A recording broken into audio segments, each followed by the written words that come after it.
तर आज आपण छत्रपती संभाजीनगर आलेलो आहोत आणि पण महिलांचं आरक्षणही संपलं.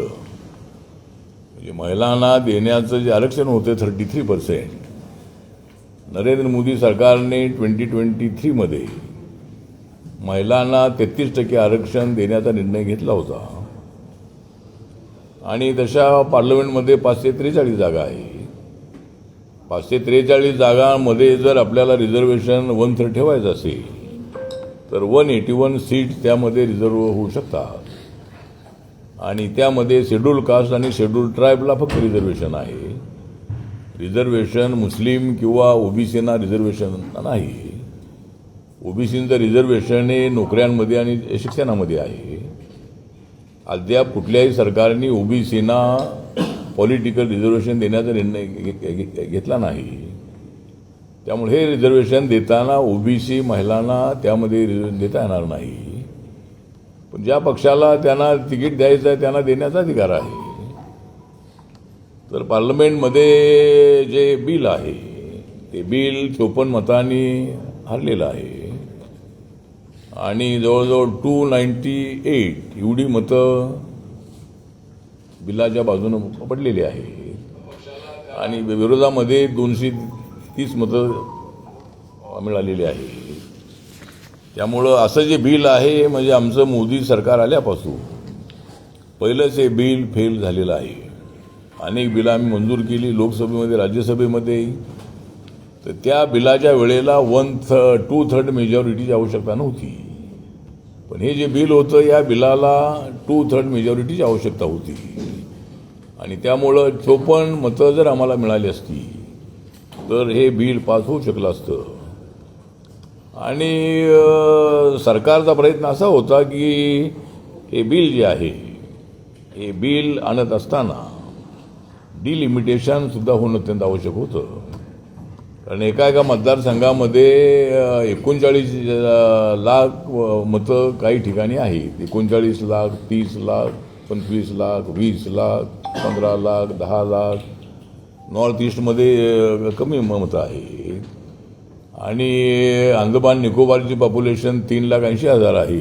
त्या ठिकाणी 2-2.25 लाखच मतं म्हणजे मतदार आहेत आणि लक्षद्वीपमध्ये बघितलं तर फक्त 17,000 मतं आहेत. म्हणजे 17,000 मतं एका MP साठी आहेत. तर सरकारचा प्रयत्न असा होता की डिलिमिटेशन हे होणं अत्यंत आवश्यक आहे आणि जागा वाढवून आपण जागा अनेक वर्षांमध्ये वाढलेल्या नाहीत. 30 ते 40 वर्षामध्ये, 40 वर्षामध्ये, 40-50 वर्षामध्ये.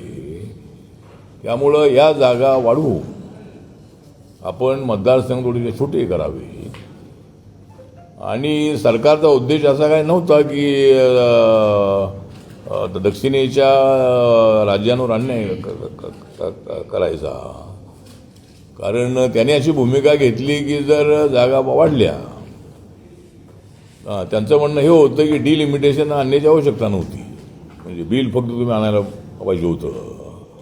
सरकारचं म्हणणं असं होतं की डिलिमिटेशन हे 40-50 वर्षानंतर ते आपल्याला करणं अत्यंत आवश्यक आहे. मतदारसंघ थोडे आपल्याला छोटी केली पाहिजे.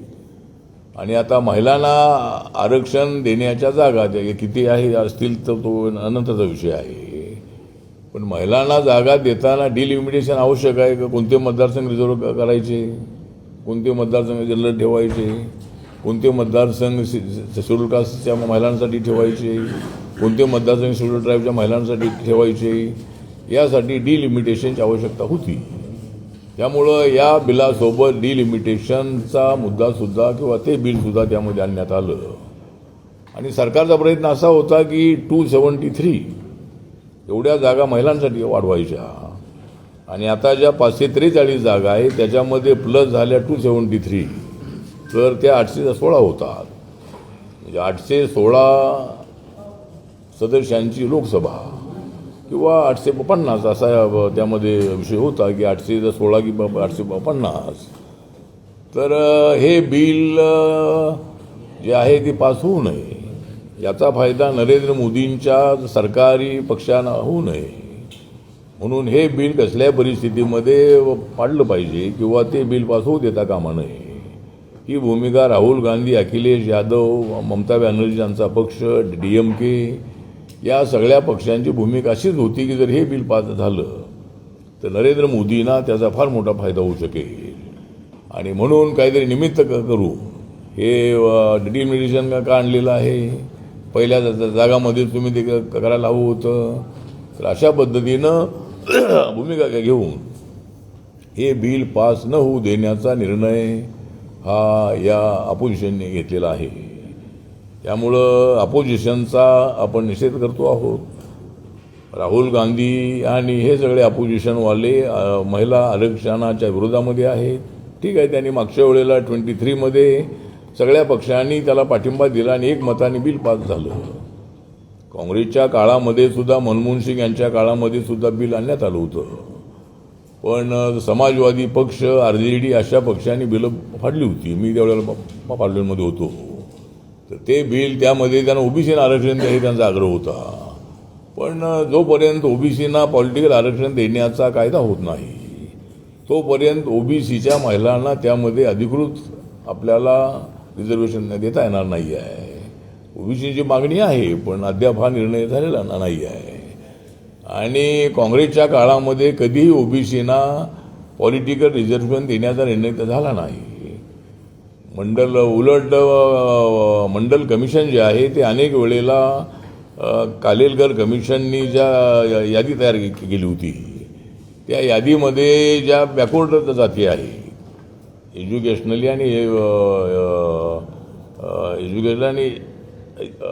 इकॉनॉमिकली, आर्थिक आणि शैक्षणिक ज्या जाती मागासलेल्या आहे, ज्या जाती अनटचेबल नाही किंवा ज्या जाती ज्या आहेत त्या म्हणजे अशा जातींची यादी तयार करण्यात आली. आणि त्या जातीमध्ये माळी आहेत, कुणबी आहेत, अशा अनेक जाती आहेत. त्याच्यामध्ये या अनेक जाती आहेत. आणि मुस्लिम समाजाच्या जवळजवळ 80% जाती त्याच्यामध्ये आहेत. मुस्लिम समाजातल्या ज्या अनेक जाती आहेत, जुला आहे, बनकर आहे किंवा अशा अनेक जाती ज्या आहेत त्या मुस्लिम पॉप्युलेशनच्या 80% जाती या OBCच्या यादीमध्ये आहेत. त्यामुळं मुस्लिम समाजाला आरक्षण द्या ही मागणी हास्यास्पद आहे. मुस्लिम समाजाच्या बाजूने मी ठोस भूमिका अनेक वेळेला घेतलेली आहे. पण जे देता येत नाही ते द्या अशी मागणी करत आहेत. म्हणजे अखिलेश यादव म्हणतात ते मुस्लिमांना आरक्षण द्या. म्हणजे धर्माच्या आधारावर आरक्षण देता येत नाही अशी तरतूद संविधानामध्ये आहे. आणि SC/STचं आरक्षण हे धर्माच्या आधारावर नाही आहे. ते अनटचॅबिलिटी आणि अनेक डोंगर कपारीमध्ये राहणारे लोक, आदिवासी म्हणून त्यांना हे आरक्षण मिळालेलं आहे. ते हिंदू आहेत म्हणून त्यांना मिळालेलं नाही आहे. त्यामुळे धर्माच्या आधारावर आरक्षण देता येत नाही. पण मुस्लिम जाती आणि हिंदू जाती ज्या आहेत या OBCमध्ये आलेल्याच आहेत. त्यांना ते आरक्षण आहेच आहे. आणि ज्यांना मुस्लिम महिलांना तिकीट द्यायचं आहे त्यांना अधिकार आहे कुठल्या महिलांना तिकीट द्यायचं. म्हणजे महिला मतदारसंघ रिझर्व झाला की त्या ठिकाणी कुठल्या जातीच्या महिलेला द्यायचं. तिला दलित महिलेलाही ते देऊ शकतात, आदिवासी महिलेलाही देऊ शकतात, मुस्लिम महिलेला देऊ शकतात किंवा कुठल्याही जातीच्या धर्माच्या महिलेला ती पार्टी तिकीट देऊ शकते. त्या ठिकाणी ती काही अडचण नाही. ती जर मुस्लिम बाई असेल तर तिला ती उभं राहता येणार नाही असं अजिबात नाही त्या कायद्यामध्ये. त्यामुळं हे बिल मुद्दाम हे फेल करण्यात आलेलं आहे. हे या बिलाला विरोध करून महिलांचं फार मोठं नुकसान केलेलं आहे.